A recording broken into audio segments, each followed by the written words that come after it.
Hai sobat pencinta catur, terima kasih sudah klik video ini. Dan kita akan bahas pertandingan antara Hikaru Nakamura melawan Magnus Carlsen dari ajang Norway Chess 2024 tadi malam babak ke-7. Dan kita akan bahas partai mereka ketika mereka bermain di babak Armageddon Game. Karena dari babak catur klasik mereka remis ya dengan pembukaan Nimzo Indian. Dan bagaimana babak Armageddon Game-nya ini? Artinya harus ada yang menang ya. Buat putih waktunya 10 menit, hitam 7 menit ya. Tapi kalau misalkan game ini berakhir remis, maka Magnus Carlsen yang waktunya kurang ya 7 menit itu akan mendapatkan keuntungan, yaitu dengan dianggap memenangkan pertandingan. Itu adalah kenapa disebut dengan Armageddon Game. Teman-teman, sebelum itu jangan lupa klik tombol like dulu, share dan subscribe. Oh ya, klasemennya untuk babak ini ya, sebelum pertandingan selesai, Magnus Carlsen 12 poin, Hikaru Nakamura 11 poin. Hikaru Nakamura dengan bow putih memulai dengan langkah D4, dijawab dengan kuda F6, putih C4, hitam E6, putih kuda C3, dan D5. Kalau di babak catur klasik, Magnus Carlsen memilih pembuka Nimzo. Kali ini dia memilih Queen Gambit Decline atau Gambit Menteri ditolak. Kemudian putih pukul pion petak D5, kemudian dipukul balik dengan pion. Kemudian putih gajah G5, hitam gajah E7, putih E3, hitam H6, putih gajah H4, hitam mengeluarkan gajah ke petak G4 mengancam menteri, putih menutup dengan pion. Mengancam balik gajah, gajah mundur ke petak E6, putih mengeluarkan gajah ke petak D3, hitam C5 mendobrak petak center D4. Kemudian putih menopang dengan kuda G ke petak E2, hitam menekan lagi dengan kuda C6, putih lanjutkan dengan rokade, hitam melanjutkan dengan rokade pendek, dan kemudian benteng E1, benteng E8. Kemudian putih melanjutkan dengan menarik gajah mundur ke petak C2. Sepertinya tujuannya adalah untuk menjaga petak D4 sekaligus bisa memiliki ide menteri naik ke petak D3 dan memiliki ancaman diagonal ke petak H7. Hitam respon dengan benteng C8, putih mainkan langkah kuda F4. Boom. Ini adalah momen kunci di pertandingan ini, teman-teman. Yes, saya kasih teman-teman untuk waktu berpikir ya. Sebenarnya langkah kuda F4 ini, kalau teman-teman nggak tahu ya, ini dianggap salah ya, langkah kuda ke petak F4. Kenapa? Coba perhatikan pertukaran pada petak D4. Tapi ini sepertinya udah disiapkan oleh Hikaru Nakamura untuk bermain melawan Magnus Carlsen. Yes, bener banget. Kalau kita hitung dengan cermat dan Magnus Carlsen juga melakukan pertukaran pada petak D4, maka ya di sini putih melakukan pertukaran dengan petak E6 dulu, maka hitam bisa mendapatkan pion di petak D4. Ya, kalau dimakan lagi dengan queen, maka terjadi royal fork dengan gajah ke petak C5 atau skakster. Nah, unggul dong satu pion, tapi namanya ini udah disiapkan ya. Artinya Hikaru Nakamura sebenarnya sudah tahu kalau pionnya nanti yang dikorbankan di petak D4 itu akan balik. Dengan konsekuensi tadi, hitam kehilangan gajah di petak E6. Jadi sekarang putih punya sepasang gajah. Nah, bagaimana putih melanjutkan? Putih lanjutkan dengan gajah G6 mengancam benteng. Benteng geser F8. Kemana? Nah, kemudian untuk bisa mengganggu kuda di petak D4 karena nggak bisa dimakan pakai menteri, maka putih menarik gajah mundur ke petak F2. Jadi mau makan kudanya. Terpaksa kuda mundur ke petak C6 dan Hikaru Nakamura mendapatkan pionnya kembali. Boom. Nah, tapi nggak sampai di situ aja. Beberapa langkah lagi kalian akan lihat langkah spektakuler dari Hikaru Nakamura.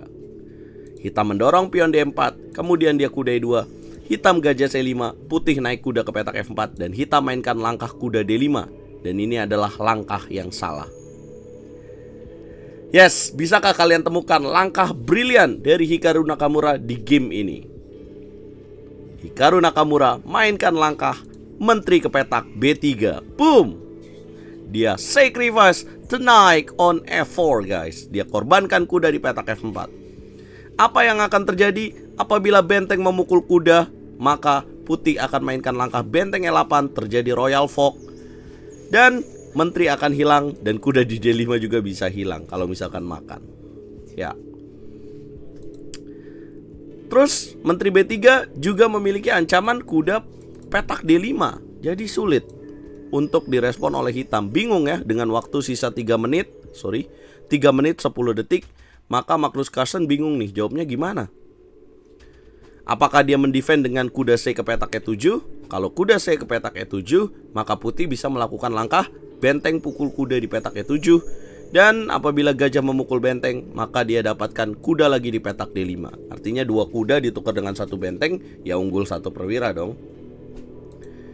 Nah, mau nggak mau, Magnus Carlsen dengan waktu sedikit ini, tinggal 3 menit, harus melakukan pertukaran kuda pada F4.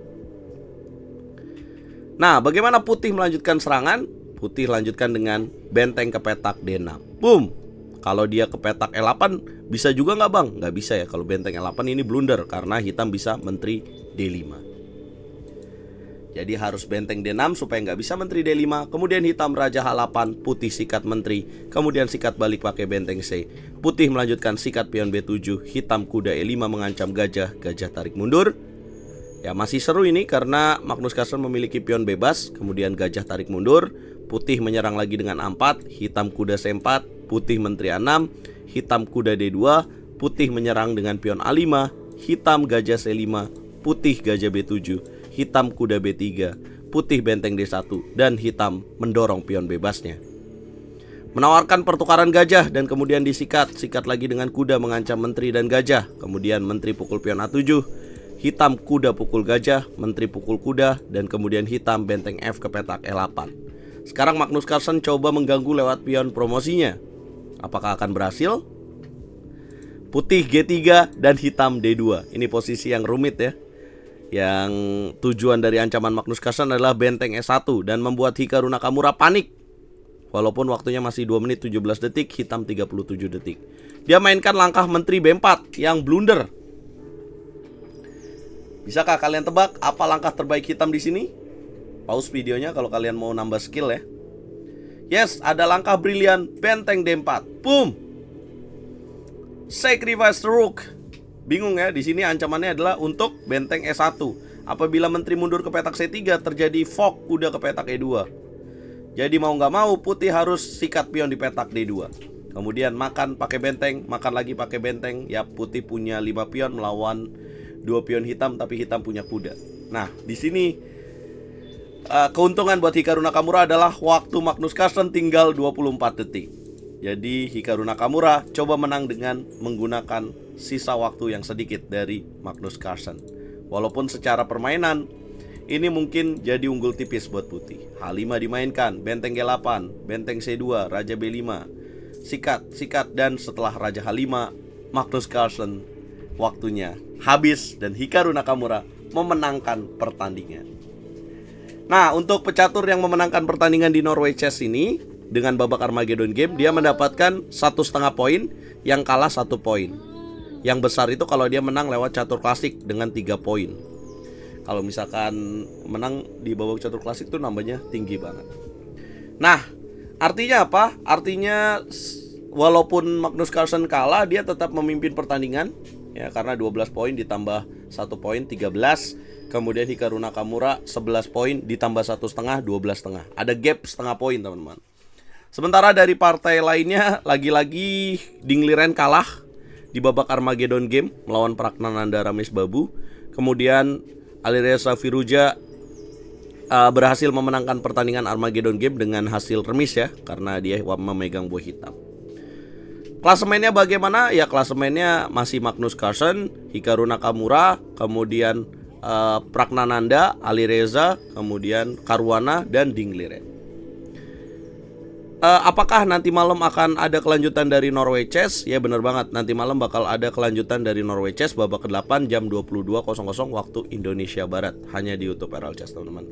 Kita ketemu nanti malam dan berikan prediksi kalian. Oh ya, pairing nanti malam itu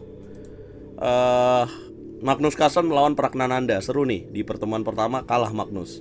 Kemudian Dingliren bertemu dengan Caruana, sementara Alireza bertemu dengan Hikaru Nakamura. Teman-teman, berikan prediksi kalian. Jangan lupa gabung ke RL Chess Academy kalau kalian mau jago catur ya. Ya, untuk bisa latihan dengan RL Chess dengan metode pelatihan yang sangat baik ya. Dan juga jangan lupa gabung ke sosial media RL Chess, Instagram dan juga TikTok, karena aku sering live juga di sana, guys. Kita ketemu nanti malam, dan apakah semua akan Magnus pada waktunya, guys?